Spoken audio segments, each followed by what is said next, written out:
Good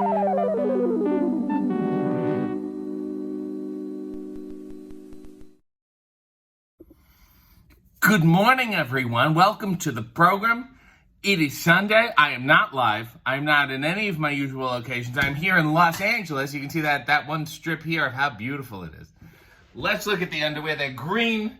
They're here to say, I'm having fun, and aren't we all having fun? I went down to the lobby. I got my coffee. I'm not making any of that shit. There's a whole, look at this. Can we just stop doing this? Can we just put coffee? What is this shit? These aren't even like real. Starbucks has such a pseudo operation for hotels and Targets and shit like that.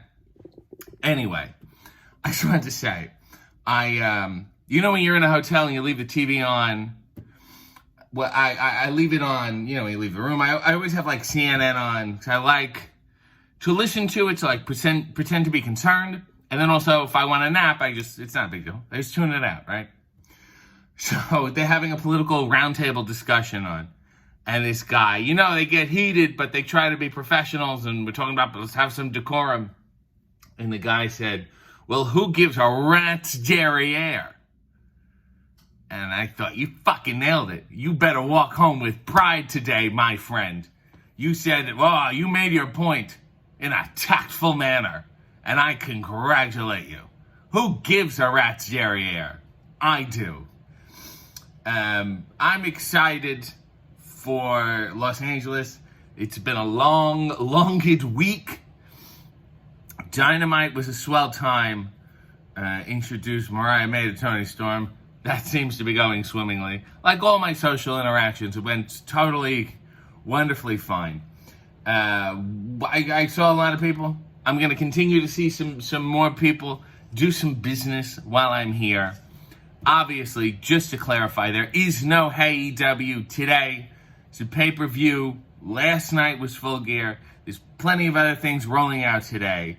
Next week, we are back. I do know who the guest will be. I don't know how it will go, which says a lot. Maybe one of the biggest guests we've ever had. That cannot be very good. That can be a very bad thing. But we've done 77 episodes so far. That'll be the 78th episode, if you can believe it. And we are careening towards 100 for some god-awful reason. I love Los Angeles at this because it's not disgustingly hot this time of year. Only this time of year. Otherwise, I hate it. We are by the airport, and you hear, oh, you get to watch these planes. And you get to see, like, you ever look at a logo? I don't know how to explain this. You ever just see a lot, like, even the Starbucks logo, like, you see it in passing so often, right? You go, oh, that's Starbucks, blah, blah, blah. And then you get a moment alone with it. Did you know what I'm saying? And you go, does this woman have claws? Is she holding up her legs? When is she going to get a comb? She's the queen of something, a mermaid queen of something. And I know there's a history or whatever. That was a bad example. But you see these airlines. You know, these planes are flying, and you're like Korean Air, and you get to see it right in front of your window. You get to really stare at the logo. And he said, this is what, in Korea, they thought people are going to want to fly with us based on this little thing we drew on the side of the plane. It's very nice. I hope everybody liked my suit at Full Gear. It was very, I would say, professorial.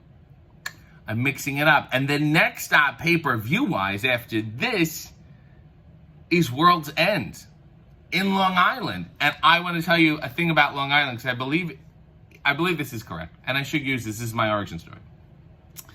When I was a young boy, my first match I was ever taken to, my uncle took me to the Nassau Coliseum. And I have a picture of us standing sort of ringside front row. And he took me, I was very young. I was so young that I was scared of the Undertaker's gong. When the lights went out, I was like, we gotta go. I don't want to be there, because I had a fear of, now this just turned into therapy. I have a fear of the Phantom of the Opera. A fascination, but also a fear. Because whenever the lights go out, he can be there, you know? Darkness, here I am. And nighttime, obviously, hide and seek sensation. So I would always correlate that with when the lights went out for The Undertaker. And the lights would go out for The Undertaker, I'd be afraid of the Phantom. Like, we gotta get out of here. Anyway, I had a really nice time. And then I went to the bathroom. I was so young that I was not wiping my ass yet. You know, as like a thing. So he took me to the bathroom, and I went to the bathroom, and I said, I'm finished. And he said, okay, come out. And he said, no, I'm finished. And he said, what are you talking about? My poor uncle had to wipe my ass. So it was a real bonding moment for him. So anyway, the main event was, this is insane, Randy Savage and The Undertaker against Giant Gonzalez and Mr. Hughes. So it wasn't exactly, the work rate era we're in now. It's more of the standing and stumbling era. But I loved it. I have pictures from it. And I'm excited to go back to the Nassau Coliseum. That is exciting to me. To go, wow. And maybe even Jeff Jarrett was there. What a time. Also, I do want to say, that reminds me, Black Friday, shopaew.com. You can get my shirts at ProWrestlingTees.com. You can also get Wrestle Ants merch. You can get AEW merch. And there's more to come. We should be making more merch. Why are we not? People are asking me about it. We should make more. You got the tote bags. You got mugs. You got shirts galore. And we've been rolling out a bunch of little advertisements of me talking to various wrestlers, telling them about Black Friday. Last couple days ago, I talked to Toni Storm. She said, get my whirling spray. Not going to get into it right now. So that Luther guy's something else, huh? Just a bowl full of emotions. You don't know which one's going to come out first. But he means well. And I think that's the important thing. Today, I might do something crazy. Might go to Knott's Berry Farm. The invitation was extended, and I went, you mean like go strawberry picking, apple picking? My friend said, no, like, roller coasters and shit. I was like, oh yeah, that's right. Knott's Berry Farm should probably change its name. Just gonna throw it out there. We'll see. I didn't get to do too much when I'm here. I've been busy working. I wanted to do more stuff. I wanted to see more people. Maybe I will at some juncture. After this, I'm going to go straight to Chicago because we got that Thanksgiving Eve Dynamite. And then, you know what I really want to do? On the next day, I want to stay in the hotel. I want to order breakfast in bed. And I want to tweak the shit out of the Macy's Thanksgiving Day Parade. That's all. I want to have a laptop and a cigarette. I want to just smoke now. I miss it. So sometimes I hold my coffee like I have a cigarette in my hand. I had half a cigarette in high school, and I had phlegm for 3 days. And I thought, that's it for me. I don't think we need to do this again. It's been, I really feel like I'm accepted by the gang now. The Tony Schiavone, Excalibur, Alex Marvez, Nigel is nice to me, and Taz. Taz has really given me a boost, and he said, when he tweets me, it feels like he's saying, hey, the world is ready to know what a great job you're doing. And I'm over the moon, Papa T. I'm here for you, and I used to watch you all angry, crossing your arms. That whole thing, I wonder how, I don't know if it affects your posture, crossing your arms for that long. And also, I did tweet a while ago that Prince Nana one day is going to need Tommy John surgery, because when he swerves, I saw a picture of him, and he swerved so hard, it looked like he was going to pop his shoulder out. And I also, there's been a lot of talk about Prince Nana smoking weed. I want to tell you something. That guy is straight as an arrow. I've never seen him hang out outside. I used to look, he saw a cigarette butt once and went, oh my God. So to insinuate that man takes any sort of drugs, except for the drug of humanity, just to light up joy around the world. Does that make any sense? I hope it does. Let me see. Should I sing something? I feel like I should close on a song. Let me fire it up here.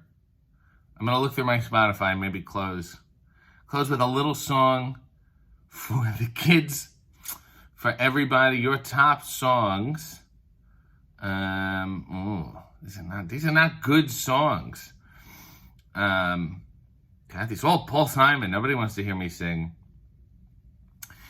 Someone told me it's all happening at the zoo. I do believe it. I do believe it's true. Mm-hmm. Whoa, whoa, whoa. This part's stupid. Mm-hmm. It's a lifetime tumble journey from the east side to the park just to find a fancy ramble to the zoo. I gotta get to the good part. You can take a crosstown bus if it's raining or it's cold, and the animals will love it if you do. Oh my God. Someone tells me it's all happening at the zoo. I'm fucking getting there. I do believe it. I do believe it's true. Here we go. The monkeys stand for honesty. Giraffes are insincere. And the elephants are kindly, but they're dumb. It's a little mean to the elephants. Orangutans are skeptical of changes in their cages. And the zookeeper is very on the run. Antelopes are visionaries. Antelopes are visionaries. Pigeons flock in secrecy. And hamsters turn off frequently. What a gas you gotta come and see at the zoo. You know, I love Paul Simon. And we talk about him so much. And he's written some tremendous songs. The Boxer, Bridge Over Troubled Water, Still Crazy After All These Years. Maybe my favorite song. But never forget that he also wrote At the Zoo. Let's get a final look, and then I'll get out of here. Aren't these fun? These are up there. Until next time, from Los Angeles, Godspeed and God bless.